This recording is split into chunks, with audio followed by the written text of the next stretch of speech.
Okay, so I'm back online here. I found the version that I was looking for, and sometimes what happens when you're doing these videos is you pull up the wrong thing and need to make an edit. So really simply, this was the component of our vacation rental super analyzer that we pulled out.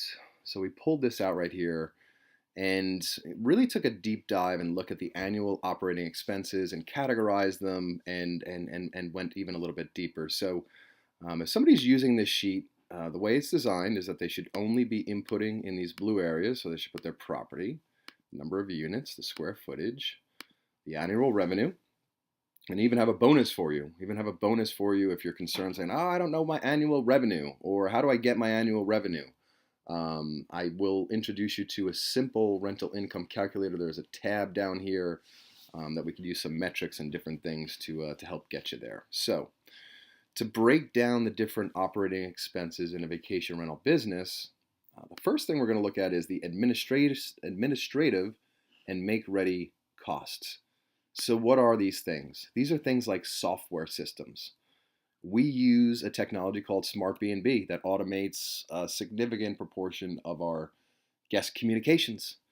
So our property manager doesn't have to be using their time, absorbing their time with the timely communications.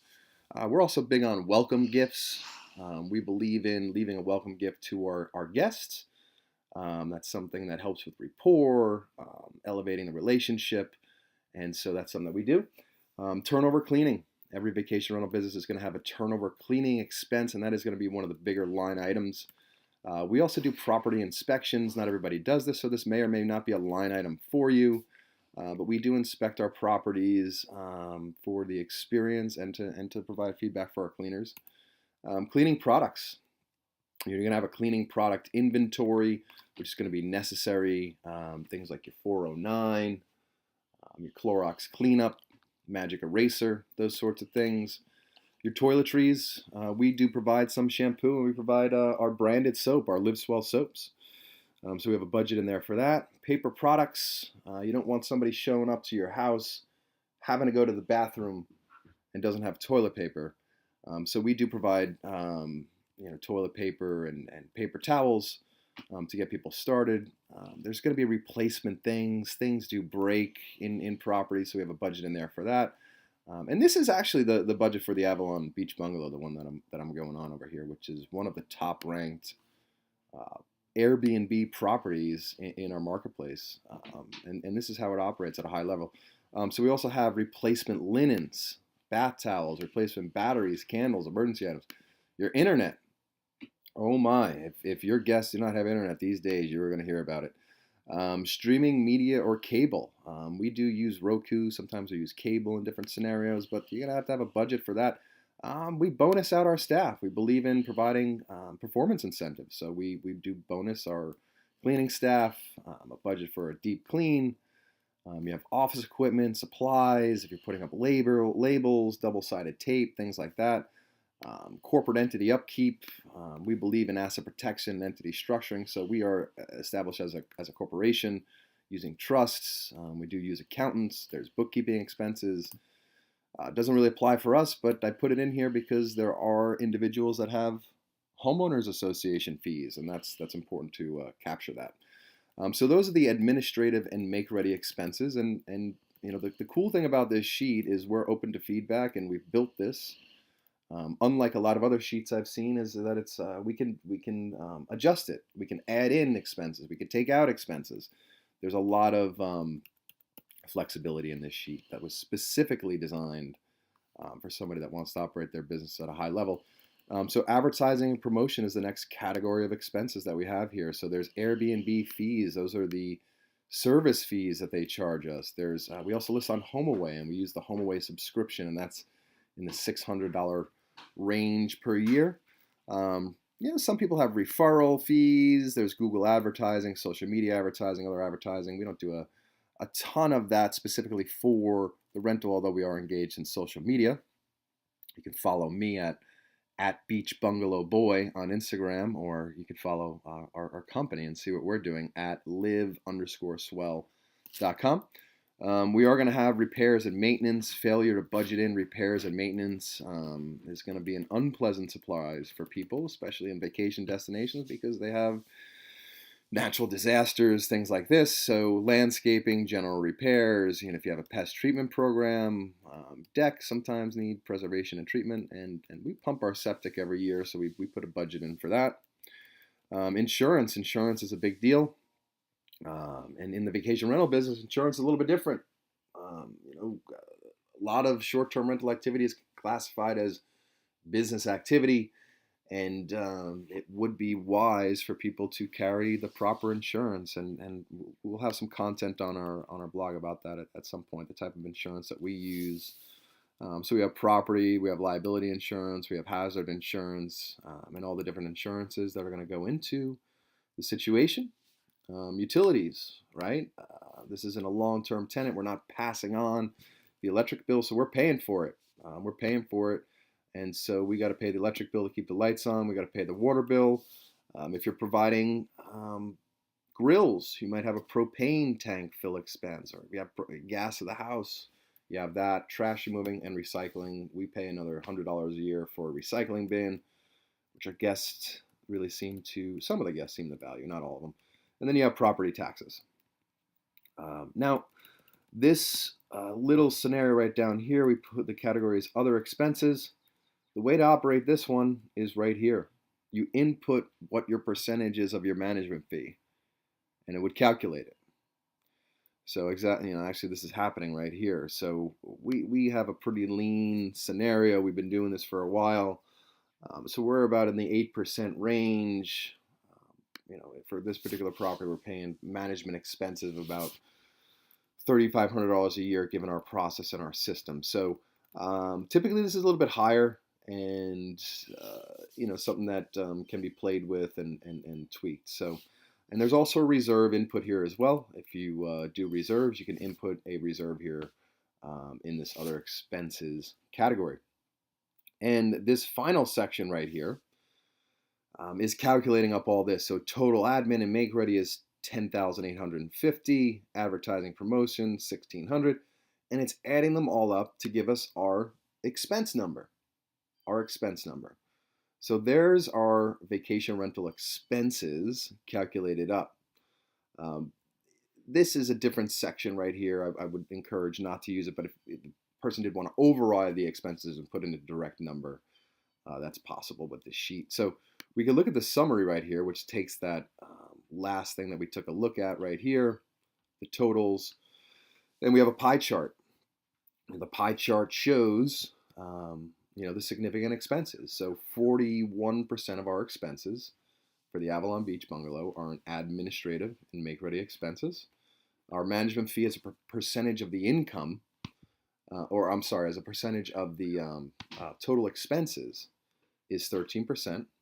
There's taxes, utilities, insurance, and repairs and maintenance. So this allows you to take a good look at what could be the operating expenses of a vacation rental. And any feedback you have on this, send back. I'd like to improve this, make this better for our clients, ourselves, and everybody, all the stakeholders here. And a couple of the little value adds in here is I put in a mini deal analyzer, which is a simple cash flow calculator. And I also put in this simple rental income calculator. This is for the person that's saying, hey, I don't know what my rental income is. I haven't had any history. I need to make a projection, and I'm not 100% sure.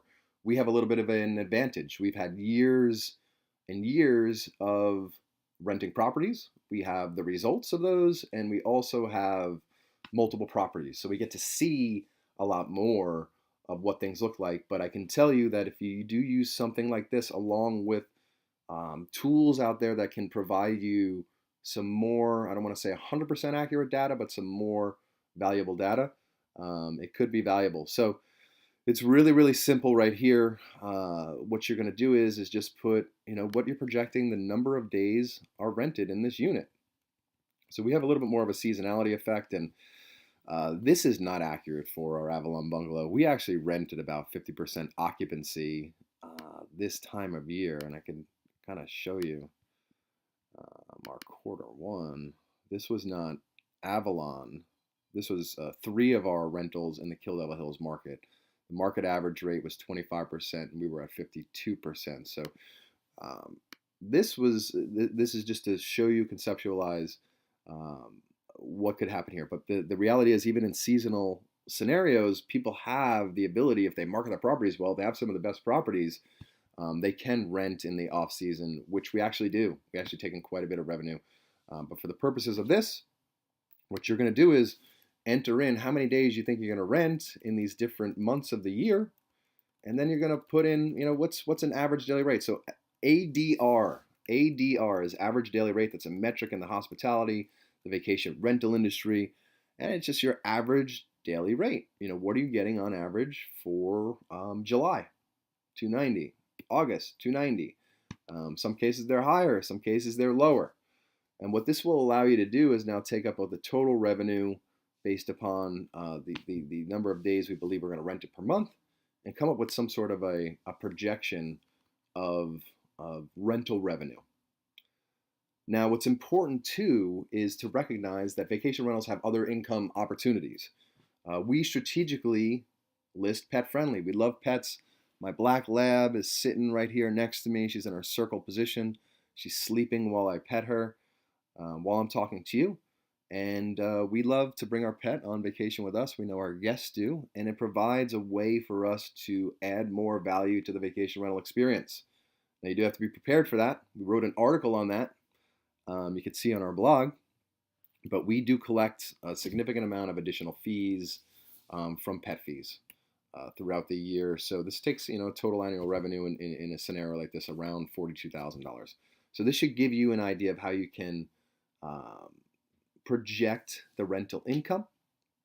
And then once you have the expenses and you have the income, you could really look at this holistically and say to yourself, okay, well, do I have debt on my property? Do I have financing, or do I not?